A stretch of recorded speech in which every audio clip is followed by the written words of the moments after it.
नमस्कार। मैंने अपने प्रथम वीडियो में आपको एलिमेंट्स ऑफ पेंटिंग में रेखा यानी लाइन के बारे में बताया था। आज मैं उसी को कंटिन्यू करने जा रही हूँ। आपको याद होगा कि मैंने अपने प्रथम पार्ट के अंदर आपको बताया था कि रेखा की परिभाषा क्या है, रेखा कितने प्रकार की होती है। जैसा कि आपको याद होगा, सीधी पड़ी हुई रेखा, सीधी लंबवत रेखा, कोणीय रेखा, एक पुंजीय रेखा आदि अनेक प्रकार की रेखाओं के बारे में मैंने आपको बताया था। आज मैं आपको बताने जा रही हूँ इससे आगे रेखांकन के प्रकार। रेखांकन के प्रकार कि ये रेखांकन के प्रकार कितने तरह के होते हैं। इसमें फर्स्ट है स्वतंत्र रेखांकन। स्वतंत्र रेखांकन यानी फ्री ड्राइंग। फ्री ड्राइंग यानी हम कोई वस्तु देखते हैं, उस वस्तु का हमारे ऊपर जो प्रभाव होता है उसको हम चित्रांकन करते हैं। पेंसिल की सहायता से, रेखाओं की सहायता से हम उसका चित्रांकन करते हैं। उस वस्तु का हमारे ऊपर क्या प्रभाव पड़ा और उस प्रभाव को ही चित्रित करना इस प्रकार के रेखांकन के अंतर्गत आता है। सेकंड जो है, दूसरा है, वो है स्मृति रेखांकन। स्मृति रेखांकन यानी मेमोरी ड्राइंग। हमने कोई वस्तु देखी हो या किसी वस्तु के बारे में सुना हो, उसे सोचकर उसका चित्रांकन करना इस सेकंड उसके अंदर आता है। जैसे सपोज करिए किसी ने हमें कहा कि अमेरिका के अंदर बड़े बड़े विशाल विशाल बिल्डिंग्स होती हैं, तो हमने उनको अपनी मेमोरी के अंदर ठीक वैसा ही सोचा और वैसा ही हमने चित्रांकन उसका करना प्रारंभ किया। या आपने पुराने समय में सुना होगा कि जैसे कोई रानी ने, किसी राजकुमारी ने सपने में किसी राजकुमार को देखा और वह सखी को अपना वार्तालाप सुना रही है और सखी उनकी मेमोरी के हिसाब से उस राजकुमार का चित्रण बना रही है। इससे हमारे स्मृति का भी, इस चित्रण से हमारी स्मृति का भी विकास होता है। तो ये सेकंड प्रकार का रेखांकन है। तीसरे प्रकार का रेखांकन है प्रतिरूपात्मक रेखांकन। प्रतिरूपात्मक रेखांकन यानी रिप्रेजेंटेशनल ड्राइंग। जैसा हमने देखा है, जैसा हम देख रहे हैं सामने, ठीक वैसा ही चित्रांकन करना, ठीक वैसा ही रेखांकन करना इस तीसरे स्टेज के अंदर आता है। चौथा है यांत्रिक रेखांकन, मैथमेटिकल ड्राइंग। यांत्रिक रेखांकन यानी मैथमेटिकल ड्राइंग। इसके अंतर्गत हम यंत्र की सहायता से रेखांकन करते हैं। इसका कोई ड्राइंग से या किसी संयोजन से कोई लेना देना नहीं है। जैसे हम कोई नक्शा बनाने जा रहे हैं, उसमें हम स्केल की सहायता लेते हैं, या हम कोई और कार्य करने जा रहे हैं, उसके अंदर हम स्केल, हमें कोई बिल्कुल नाप तोल के ज्यामितीय रेखांकन बनाना है या कोई त्रिभुज बनाने जा रहे हैं या हम कोई समतल चौकोर ड्राइंग करने जा रहे हैं, उसके अंदर हम यंत्रों की सहायता लेते हैं, वह इसके अंतर्गत आता है। पांचवा होता है सीमांत रेखांकन यानी कॉन्टूर ड्राइंग। आपने देखा होगा प्रकृति में कोई सीमा रेखा नहीं होती, लेकिन वो अपने अंधकार और प्रकाश के कारण वह रेखा हमें दिखाई देती है। जैसे कि हम समंदर और धरती को जब मिलते हुए देखते हैं तो एक रेखा आपको महसूस होती है। ये रेखा ही होती है जो सीमांत रेखांकन कहलाता है। छठा होता है सांकेतिक रेखांकन यानी जेस्चर ड्राइंग। जेस्चर ड्राइंग यह प्रत्यक्ष चित्रण की एक विद्या है।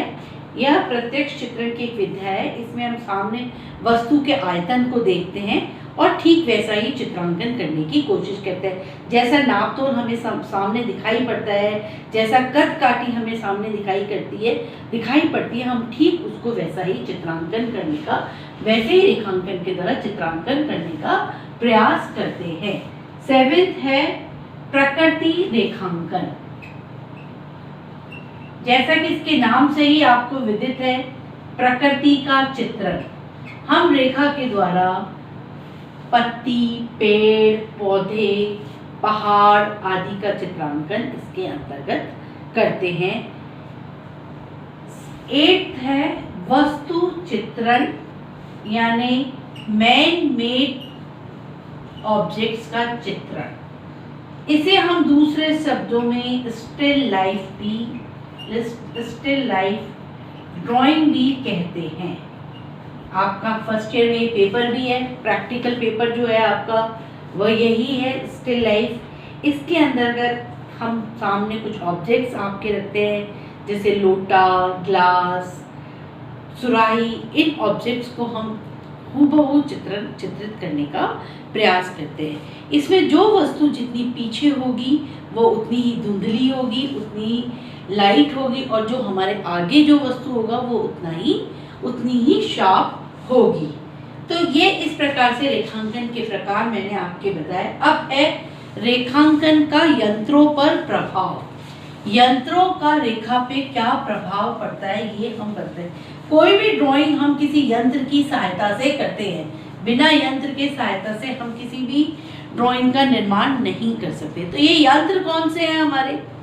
बहुत ही सिंपल है, जैसे पेंसिल, क्योंकि बिना किसी सहायता के हम रेखा तो नहीं खींच सकते ना, हम ड्राइंग तो नहीं बना सकते ना, तो हमारे लिए किसी न किसी यंत्र की आवश्यकता हमें पड़ती है। तो ये यंत्र कौन से हैं? पेंसिल, निब, चारकोल, ब्रश, ये हमारे यंत्र हैं जिनकी सहायता से हम किसी भी रेखा का निर्माण करते हैं। लेकिन हर यंत्र में एक अलग संभावना होती है, हर यंत्र से एक अलग प्रभाव चित्र में आता है। जब हम पेन से चित्र बनाते हैं तो वो लाइन बिल्कुल पतली खींचेंगे, जब हम पेंसिल से शेड बनाते हैं तो हमारा एक अलग प्रभाव होगा। लेकिन अगर हम चारकोल से चित्र बना रहे हैं तो हमारा एक अलग संभावना हमें चित्र में नजर आएगी, एक संयोजन में हमारे एक नया रूप नजर आएगा। तो इस तरह से यंत्रों की सहायता से भी अलग अलग संभावनाएं होती है, अलग अलग चित्र में अलग अलग विकास देखे जा सकते हैं। इसी प्रकार जब हम चित्रांकन करते हैं, सपोज करिए हमने हाथ को बिल्कुल सीधा रख के चित्रांकन किया है, तो ये एक अलग इफेक्ट आएगा। जब हम स्केचिंग करते हैं तो हम हाथ को सीधा रखते हैं। दूसरा, अगर हम कोहनी को टिका के चित्र बनाते हैं तो एक अलग प्रभाव आएगा। तीसरा, हम केवल हाथ को टिका के केवल उंगलियों की सहायता से चित्रांकन करते हैं तो ये एक अलग प्रभाव लिए होगा। तो इस तरह से हम अलग अलग संभावनाओं की खोज अपने चित्रांकन में करते हैं। ये हम नए नए प्रयोगों से नई नई चीजों को अपने संयोजन में लाते हैं। फिर है नेक्स्ट हमारा हेडिंग, रेखांकन का विकास एवं संभावनाएं, कि किस तरह से हम चित्रांकन करते हैं जिससे अलग अलग विकास और संभावनाएं हम किस तरह से प्राप्त कर सकते हैं। तो वो फर्स्ट है निरीक्षण पद्धति। फर्स्ट है निरीक्षण पद्धति यानी ऑब्जर्वेशन। वैसे भी ड्राइंग में बच्चों, जब तक हमारा ऑब्जर्वेशन नहीं होगा किसी चीज के प्रति, तब तक हम एक अच्छी ड्राइंग नहीं बना सकते। हमारी चीजों पर पकड़ होना बहुत जरूरी है। हमें सबसे पहले ड्राइंग करने के लिए क्या जरूरी है? हमें देखना आना चाहिए। जब तक हम चीज़ों को देखना नहीं सीखेंगे तब तक हम ड्राइंग बनाने में सक्षम नहीं हो पाएंगे। इसलिए मैं बार बार क्लास में भी कहती हूँ कि आप सिर्फ पहले देखो, समझो और फिर चित्रण करो। तो वही ये हमारा फर्स्ट है निरीक्षण पद्धति। इसमें वस्तु के मुख्य गुणों, आकार, वर्ण एवं तल का रेखा की सहायता से अंकन करना होता है। इससे हमारी आंतरिक चेतना, हमारे प्रमा का विकास होता है। सेंस ऑफ प्रोपोजिशंस का विकास इसके द्वारा होता है। इसका अभिव्यक्ति में प्रमुख हस्तक्षेप होता है। मैंने वही बोला आपको कि जब तक हम देखना नहीं सीखेंगे तब तक हम ड्राइंग करना नहीं सीखेंगे। दूसरा है पुनः धारण। इसके अंतर्गत हम वर्ण, आकार, पोत आदि से संबंध स्थापित करते हैं सर्वप्रथम, फिर हम चित्रांकन करते हैं। तीसरा है विषय संबंध, यानी establish relation to object with विषय संबंध। इसमें हम रेखाओं की विभक्तियों से विषय को निखारते हैं, यानी हम रेखा के द्वारा जो हमारा विषय है उसको चित्रित करते हैं, फिर हम इसे निखारते हैं। यही इस पद्धति का मुख्य उद्देश्य है कि पहले हम जो हमारा विषय है उससे हमारी रेखा का संबंध स्थापित करें, फिर एक कुशल संयोजन का निर्माण करें। फोर्थ है अंतराल एवं आयतन। अंतराल एवं आयतन यानी space and volume reading through gesture. अंतराल एवं आयतन, ये जो है ये सब प्रैक्टिस की चीजें। जब आप ड्राइंग करने लगेंगे, अभी आप फर्स्ट ईयर के स्टूडेंट हैं, जब आप ड्राइंग करने लगे तो आपको ये सब चीजें समझ में आने लगी। इसमें चित्रभूमि पर आकृति के अनुकूल स्थान घेर कर आयतन का अंतराल से संबंध बताना ही इस पद्धति के अंतर्गत आता है। नेक्स्ट पांचवा जो है वो है अनेक सीमांतीय पद्धति। अनेक, फिफ्थ है अनेक सीमांतीय पद्धति, यानी multiple counter reading for volume in figure. यह रेखा के क्षेत्र में एक नवीन प्रयोग है। एक वस्तु को सामने रखकर चित्रभूमि पर स्थित केंद्रीय रेखा पर उसके घुमाव का बार बार अंकन करना। इस पद्धति, जैसे माना एक वस्तु है, इसको हम बार बार पुनरावृत्ति से एक नई वस्तु का अंकन हम इस पद्धति के अंतर्गत करते हैं।